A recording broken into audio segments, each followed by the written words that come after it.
මට කාම රාගයට වැඩි ධර්ම රාගය උතුම්. කාම රාගය මට එන්නේ නැහැ. තමන් යථාර්ථයටපත් වුණා නම් තමන් තේරි රාගක්ෂය වෙලා, ද්වේෂක්ෂය වෙලා, මෝහක්ෂය වෙලා තියෙන තමන්ට වැටහි. මෙතෙක් මේ රාගය මට ඉස්සර තිබුණා දැන් මෙච්චර අඩුයි.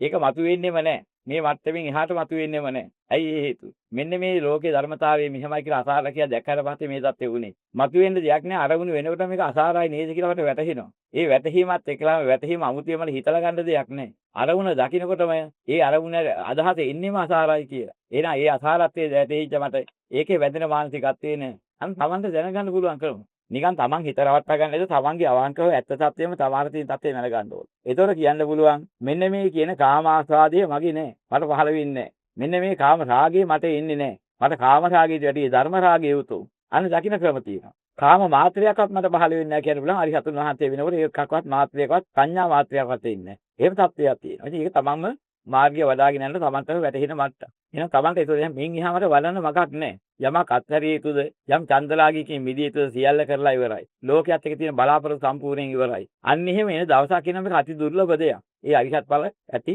උන්වහන්සේගේ ස්වභාවය ඒක.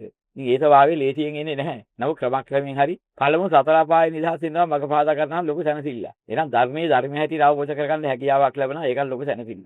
එතෙන් ඉඳන් බහින්න ඕනේ කටයුතු වල. ඒතර පතාම අයිතුකම් අසාධාරණකම් දුෂ්ටකම් කරන දැඩි නරකේව කවුරුවත් තෝරලා දෙන්නේ නැහැ. ධර්මයෙන් ඕක තෝරලා දෙන්නේ. ඔව් පොතෙන් බලාගෙන මේක අපාය යන එක මේක දිව්‍ය ලෝක යන එක කියවට හරියන්නේ නැහැ. ඒවා පොතේ ඔරේට ඔලිදෙල් ලියන්න බැරි.